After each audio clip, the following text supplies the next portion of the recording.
Hello everyone, my name is Raman and welcome to C Raman Uttara classes. आज के lecture में हम कवर करने वाले financial awareness news for the month of January 2023। जो हमारी फाइनेंशियल अवेयरनेस की लेक्चर सीरीज है वो दो पार्ट में डिवाइडेड है। एक पार्ट में हम कवर करते हैं आरबीआई की सर्कुलर नोटिफिकेशन, जो बैंकिंग एस्पिरेंट्स के लिए बहुत इंपॉर्टेंट है। और दूसरे पार्ट में हम कवर करते हैं सेबी पीएफआरडी के notification circular, ministry of finance की पीआईबी की न्यूज, जो इन रिस्पेक्टिव एग्जाम के लिए इंपॉर्टेंट है। बात समझ में आती है? तो आज के लेक्चर में हम पढ़ने वाले हैं आरबीआई की नोटिफिकेशन सर्कुलर्स। ठीक है जी। तो आरबीआई ने कुछ इंपॉर्टेंट बातें इस पर्टिकुलर मंथ जनवरी के मंथ में कही। उसमें दो डिस्कशन पेपर निकले। अब डिस्कशन पेपर क्या होता है? आरबीआई ने अभी कुछ अपने थॉट्स को मार्केट में रखा, उसके ऊपर डिस्कशन पेपर निकाला कि हम ये करने का सोच रहे हैं, बट अभी फ्रेमवर्क नहीं बना इसके ऊपर, मतलब अभी अप्लाई नहीं किया किसी बैंक के ऊपर। वो डिस्कशन पेपर से दो बातों पे, एक एक्सपेक्टेड लॉस के ऊपर प्रोविजनिंग करना। अभी के टाइम पे बैंक्स जो प्रोविजनिंग करते हैं वो आईरैक नॉर्म्स को फॉलो करके प्रोविजनिंग करते हैं। लोन्स ले रहे हैं ना, एडवांस ले रहे हैं, इंडिया में पैसा दे रहे हैं, डूबना ही है, प्रोविजनिंग करनी है। तो पहले हम आईरैक नॉर्म्स को फॉलो करते थे, जो फ्रेमवर्क है। अब उसको कह रहे हैं हम चेंज करके एक्सपेक्टेड लॉस पे लेकर जाएंगे कि कितना लॉस हो सकता है। आईरैक नॉर्म्स में अगर आपने पढ़ा हुआ तो याद होगा, उसमें परसेंटेज दे रखी थी कि हाँ, अगर इतने टाइम से पेमेंट नहीं आ रही तो इतना प्रोविजन क्रिएट कर दो, इतने टाइम तक पेमेंट आ रही तो इतना प्रोविजन क्रिएट कर दो। बट एक्सपेक्टेड लॉस के अंदर एक अलग मेथोडोलॉजी लाई जाएगी, जिसके अंदर कैलकुलेट किया जाएगा कि कितना लॉस हो सकता है। उसके अंदर कोलेटरल्स का भी मतलब कंसिडरेशन में लिया जाएगा, कितना कोलेटरल है, किस टाइप का प्राइमरी कोलेटरल है। तो वो सारी बातों को देख के एक्सपेक्टेड लॉस के ऊपर प्रोविजनिंग की जाएगी। पहले भी एक्सपेक्टेड लॉस यूज होता था, बट उसका एप्लीकेशन जो था वो सिर्फ रेटिंग निकालने में होता था। बात समझ में आती है? इसको हम पढ़ेंगे, बट जब इसका फ्रेमवर्क आएगा। डिस्कशन पेपर पढ़ने का फायदा सिर्फ नॉलेज गेन करने के ऊपर है, एग्जामिनेशन के लिए इंपॉर्टेंट नहीं है। बात समझ में आती है? ऐसे ही एक और डिस्कशन पेपर आया था स्ट्रेस एसेट के ऊपर, कि हम उसको सिक्योरिटाइज करके मार्केट में बेचेंगे। जो भी स्ट्रेस एसेट है उसका सिक्योरिटाइजेशन होगा, उसको सिक्योरिटीज में कन्वर्ट किया जाएगा और फिर उसको सेकेंडरी मार्केट में सेल कर देंगे। बात समझ में आती है? बैंक का जो एसेट परफॉर्म नहीं कर पा रहा उसको सिक्योरिटीज में कन्वर्ट करो और सेकेंडरी मार्केट में उसको बेच दो। बात समझ में आती है? अब इस रिस्पेक्ट में भी डिस्कशन पेपर आया, कोई फ्रेमवर्क नहीं आया। पढ़ने का फायदा सिर्फ नॉलेज के लिए और कुछ नहीं, एग्जाम के लिए नहीं है। अब बात करेंगे यहाँ पे जो एग्जाम के लिए इंपॉर्टेंट है। बहुत कम बात आई जनवरी में, ज्यादा नहीं आई। पढ़ते हैं जी। पहले आरबीआई ने रिलीज किया एक list of domestic systemically important bank, मतलब जो बैंक एक इकोनॉमी के लिए बहुत इंपॉर्टेंट है। इनका फेल होना एक कंट्री के ऊपर बहुत बड़ा रिस्क पोज कर सकता है। आपको याद है अमेरिका के अंदर 2008 में क्या हुआ था, जब लेमन ब्रदर वो सारे के सारे बैंक्स फेल होने लग गए थे। तो तब एक टर्म आई थी, टू बिग टू फेल, मतलब ये बैंक्स फेल हो गए तो इकोनॉमी को नीचे डुबा देंगे। तो ऐसे ही हमारे यहाँ पे स्विट्जरलैंड में जो भी बेसल नॉर्म्स है, उन्होंने बोला कि कुछ कुछ बैंक्स जो बहुत ही ज्यादा मतलब पैसे को हैंडल कर रहे हैं, तो हमें उनको आइडेंटिफाई करना है और उसके ऊपर थोड़ा सा स्ट्रिक्ट रेगुलेशंस लगानी है। बात समझ में आती है? लॉजिक समझ में आता है?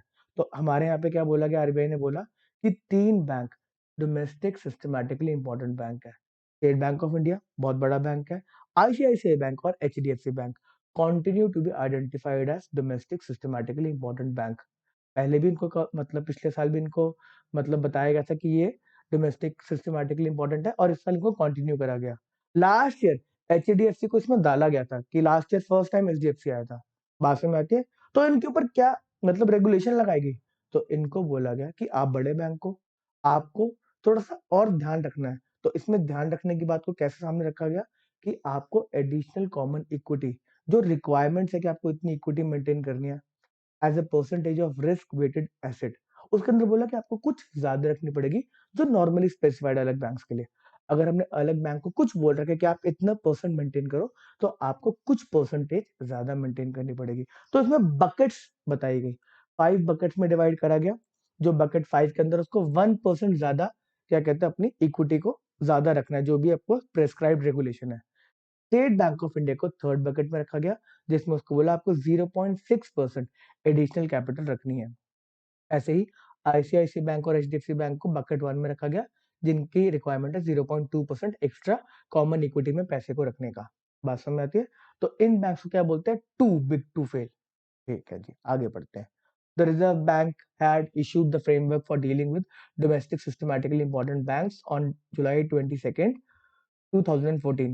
The DSIB's framework requires the Reserve Bank to disclose the names of bank designated as DSIBs starting from 2015 and place these bank in appropriate bucket depending upon their systematic importance score। बात समझ में आती है? ये सारा का सारा US के वो बैंक के फेलियर के बाद ही आया था। ठीक है। सेकंड पॉइंट है, जैन 4 को एक सर्कुलर आएगा जिसमें एक डिटेल बताएगी कि आरबीआई ने एक एनुअल रिपोर्ट दी ombudsman स्कीम के ऊपर। लास्ट ईयर एक ombudsman स्कीम आई थी जिसमें इंटीग्रेट कर दिया गया था जो भी आपको शिकायतें अलग अलग बैंक की, पहले हर एक बैंक की बैंकिंग ombudsman स्कीम अलग थी, एनबीएफसी की अलग थी, डिजिटल ट्रांजेक्शन की ombudsman स्कीम अलग थी। आपको दिक्कत आ रही है, आप अलग अलग स्कीम में जाके अपनी कंप्लेंट्स को फाइल करो, जिसको इंटीग्रेट कर दिया था। पीएम नरेंद्र मोदी ने आके इनकी अनाउंसमेंट करी थी कि हम इसको इंटीग्रेट कर रहे हैं, अगर आपको याद होगा तो। अब इसके अंदर इन्होंने फिगर्स को बताया कि क्या-क्या मतलब कितनी कंप्लेंट्स आई, उसका स्टेटस क्या है। तो ये फिगर्स तो इम्पोर्टेंट नहीं है, बट अगेन ये इंटीग्रेटेड ओम्बुड्समैन स्कीम इम्पोर्टेंट है। तो आपको ये पता होना चाहिए कि किन 3 स्कीम को मर्ज किया गया था और साथ ही साथ the scheme also include under its ambit non scheduled urban cooperative bank. इनको भी बोला गया कि ये भी इस स्कीम के अंदर आएंगे, इंटीग्रेटेड ओम्बुड्समैन स्कीम के अंदर आएंगे, जिनका डिपॉजिट साइज 50 करोड़ या उससे ऊपर है, मतलब बड़ा बैंक है। ठीक है, जिनका डिपॉजिट 50 करोड़ या उससे ऊपर है, वो भी इस स्कीम के अंदर आ जाएंगे, ओम्बुड्समैन स्कीम के अंदर। ठीक है जी, कंप्लेंट फाइल कर सकते हैं वो इस स्कीम को फॉलो करके। Perfect, perfect. ठीक है, ये एक्टिविटीज कितने केस रजिस्टर्ड हुए क्या है वो इतना पढ़ने की जरूरत नहीं है, एक बार बस फिगर्स को देख लेना। अच्छा, एक काफी टाइम से ना सॉवरेन ग्रीन बॉन्ड के बारे में बहुत चर्चा आ रही है। मतलब गवर्नमेंट जनवरी के मंथ में भी 16,000 करोड़ के सॉवरेन ग्रीन बॉन्ड्स को लेकर आया। ठीक है जी, अब ये ग्रीन बॉन्ड्स हमें समझ में आता है कि कुछ मतलब इंफ्रास्ट्रक्चर, मतलब ग्रीन से आप अगर समझ लो कि मतलब हमारी क्या कहते हैं एनवायरनमेंट के लिए मतलब इंपॉर्टेंट चीज है, कुछ एनवायरनमेंट का ध्यान रखते हुए ये बॉन्ड्स निकाले जा रहे हैं। ठीक है जी, तो ये वाली बात स्टार्ट हुई थी जब वर्ल्ड इकोनॉमी साथ में बैठी कि बहुत ज्यादा कार्बन का एमिशन हो रहा है तो उसको हमें रोकना है। तो सेंट्रल बैंक को बोला गया कि आप पैसा रेज करो और उन प्रोजेक्ट्स में पैसे को लगाओ जहाँ पे कार्बन के एमिशन को हम कम कर सके। बात समझ आती है? तो यूनियन बजट बजट जो था पिछली बार का, उसने अनाउंस किया था भाई सॉवरेन ग्रीन बॉन्ड्स आएंगे as a part of government overall market borrowing in 23-24। Sovereign green bonds will be issued, बोला कि हम सॉवरेन ग्रीन बॉन्ड्स करेंगे जिसका काम होगा ग्रीन इंफ्रास्ट्रक्चर में पैसे को इन्वेस्ट करना।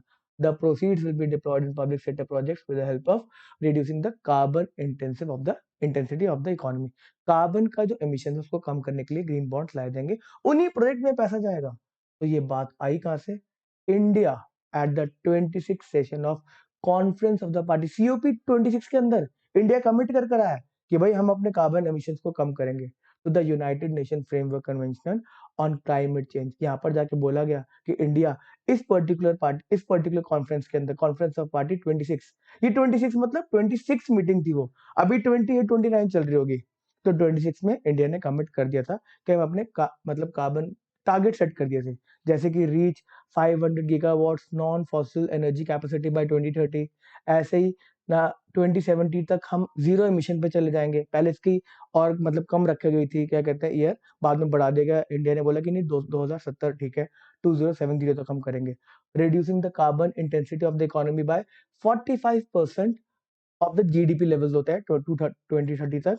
reducing the total projected carbon emission by 1 billion ton from now to 2030। ऐसे 2030 के लिए बहुत ज्यादा काम चल रहा है ना, जिसके अंदर बोल रहे हैं कि हम अपने जो गाड़ियां हैं उनको तो पूरा इलेक्ट्रिक पे ले जाएंगे, और भी बड़े सारे इसके ऊपर प्रोजेक्ट्स पे काम चल रहा है।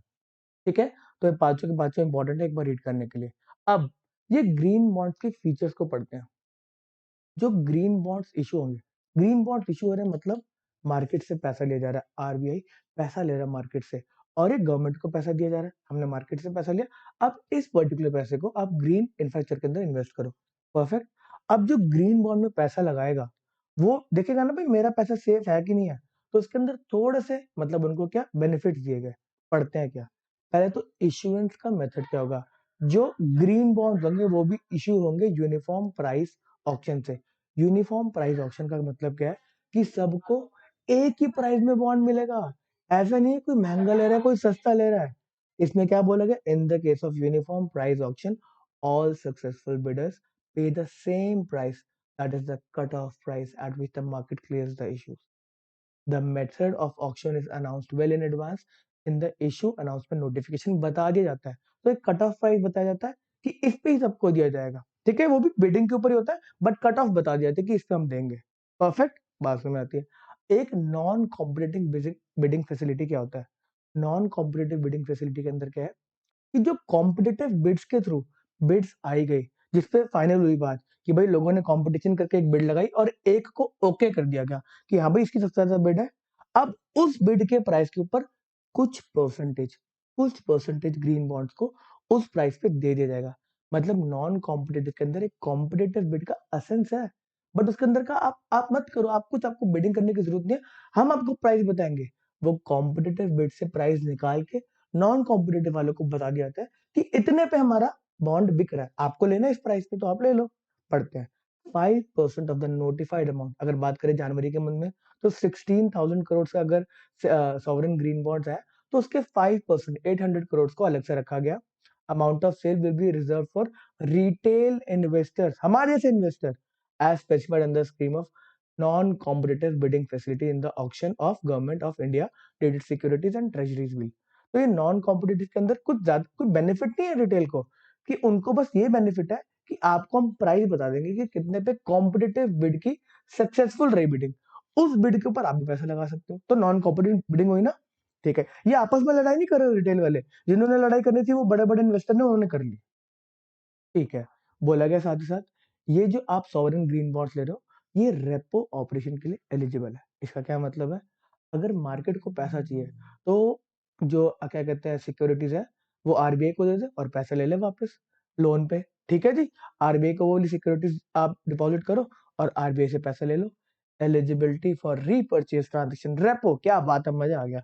SGBs are eligible for repo transaction as per the terms and condition mentioned in repurchase transaction Reserve Bank Directions 2018. Perfect. Eligibility for SLR. अब जो भी आप इन्वेस्टमेंट्स करते हैं, बैंक इन्वेस्टमेंट्स करते हैं, तो उनको क्लासिफाई करना पड़ता है अपने इन्वेस्टमेंट्स को। हेल्ड टू मेच्योरिटी है, और क्या कहते हैं, हेल्ड टू मेच्योरिटी के अंदर तीन अवेलेबल फॉर सेल है वैसे भी है, और साथ ही साथ कुछ रिक्वायरमेंट्स होती है कि आपको अगर आप कुछ पैसे को इन्वेस्ट कर रहे हो तो वो लिक्विड फॉर्म में होना चाहिए। तो इस पर्टिकुलर केस में बोला गया कि हम इन बॉन्ड्स को एसएलआर के लिए मान लेंगे। आप बैंक पैसा दो, कोई टेंशन मत लो, हम आपकी जो भी इन्वेस्टमेंट है उसको एसएलआर की रिक्वायरमेंट्स के लिए, स्टैट्यूटरी लिक्विडिटी रिक्वायरमेंट के लिए मान लेंगे, क्वालिफाई कर जाएगा। SGRBs will be reckoned as eligible investment for SLR purpose। मजा आ गया, बैंक कह रहे कोई टेंशन नहीं, इन्वेस्ट करते हैं, हमारे एसएलआर की जो रिक्वायरमेंट है वो पूरी हो जाएगी, इससे हमारे को कुछ इंटरेस्ट भी मिलेगा, और जो हमारे को आरबीआई ने बोल रखा कि आप कुछ पैसे को एसएलआर फॉर्म में रखो, लिक्विड फॉर्म में रखो, वो भी पूरा हो जाएगा हमारा क्या कहते हैं टास्क। ठीक है, ट्रेडेबिलिटी के लिए क्या बोला कि अगर आप आरबीआई के थ्रू रेपो ऑपरेशन करके पैसा उठा सकते हो, बट अगर आपको ये बेचना है, ये वाले बॉन्ड्स को बेचना है मार्केट में, तो वो भी आप कर सकते हो। हमें पता है कि इस केस के अंदर गवर्नमेंट सिक्योरिटीज के अंदर जो सेकेंडरी मार्केट है वो NDSOM, negotiated dealing system order matching system पे काम करती है। आप जाके इसकी वेबसाइट को भी रेफर कर सकते हैं। Is a screen based electronic anonymous order matching system, वहां पे आप अपना ऑर्डर डाल दो, मेरे को बेचना है, अगर कोई कोई खरीदने वाला होगा कि हाँ भाई मेरे को इतने में खरीदना है, तो वो ऑर्डर मैच हो जाएगा। बात समझ में आती है? ठीक है, इन्वेस्टमेंट बाय नॉन रेजिडेंट्स, पैसा चाहिए, गवर्नमेंट कह रही है हमें ग्रीन प्रोजेक्ट में पैसा लगाना है, नॉन रेजिडेंट आप भी पैसा दे दो, कोई टेंशन नहीं। SGRBs will be designated as specified securities under the fully accessible route for investment in government securities by non-residents। आप भी पैसे लगा सकते हैं, क्या बात है जी। तो हमें समझ में आता है ये सॉवरेन ग्रीन बॉन्ड्स क्या है, इसका पर्पस क्या है, क्या क्या बेनिफिट दे रखे, सारी बातें इंपॉर्टेंट है, सारी बातें इंपॉर्टेंट है। ठीक है जी, एक साल से बड़ी चर्चा में है। अब आया फोर्थ पॉइंट और लास्ट पॉइंट, 31 जैन को है। बाकी अभी जनवरी के अंदर जो 31 को बहुत एक इंपॉर्टेंट इवेंट रहा, वो था इकोनॉमिक सर्वे, उसके ऊपर काम चल रहा, लेक्चर आ जाएगा बहुत बढ़िया। नॉर्मल लेक्चर नहीं कि जो लोग आगे सिर्फ रीड करके चले जाएंगे, बहुत अच्छे से उसमें समझाया जाएगा। ठीक, Reserve Bank of India announce digital payment index for September 22। अब बताएगा डिजिटल पेमेंट्स कितनी बढ़ रही है इंडिया के अंदर। तो रिजर्व बैंक ने स्टार्ट किया था, कब किया था? 2018 से स्टार्ट किया कि हम बताएंगे कि कितना डिजिटल पेमेंट इंडिया के अंदर बढ़ रहा है। तो 2018 में अगर बेस 100 था, तो आज के दिन पे सितंबर 22 में वो बढ़ के हो चुका है 377, तो 3.7 टाइम्स बढ़ चुका है। The Reserve Bank of India as publishing a composite Reserve Bank of India digital payment index since January 21, जिसके अंदर मार्च को बेस माना गया, capture the extent of digitization of payment across the country. The index of September standards 377.46 against 349 for the month of March 22. Correct? तो ये वाली figures भी ठीक है, इंपॉर्टेंट है। बाकी आरबीआई के अंदर और कोई सर्कुलर नोटिफिकेशन एग्जाम के पर्सपेक्टिव से मेरे को इंपॉर्टेंट नहीं लगा। इतनी ही बात इंपॉर्टेंट थी। वो रेट्स वगैरह जो है ना, मॉनेटरी पॉलिसी के रेट्स, वो मैं इस फाइल के अंदर डाल के ये वाली फाइल को अपने टेलीग्राम चैनल पे शेयर कर दूंगा। अगर आपको और इसके ऊपर एमसीक्यूज अटेम्प्ट करने हैं तो मेरी एप्लीकेशन डाउनलोड करके आप फ्री में एमसीक्यूज भी अटेम्प्ट कर सकते हैं। बाकी जो हमारा टारगेट है वो सेबी एग्जाम ही है। जो भी फाइनेंस रिलेटेड एग्जाम्स हैं उन्हीं के लिए हम पढ़ाई कर रहे हैं। चाहे सेबी का एग्जाम हो गया, क्रेडिट ऑफिस रिलेटेड एग्जाम्स हो गए, उसी के लिए हम स्पेशलाइज करते हैं। तो आज के लेक्चर को यहीं पे समाप्त करते हैं। Okay, tata, bye bye.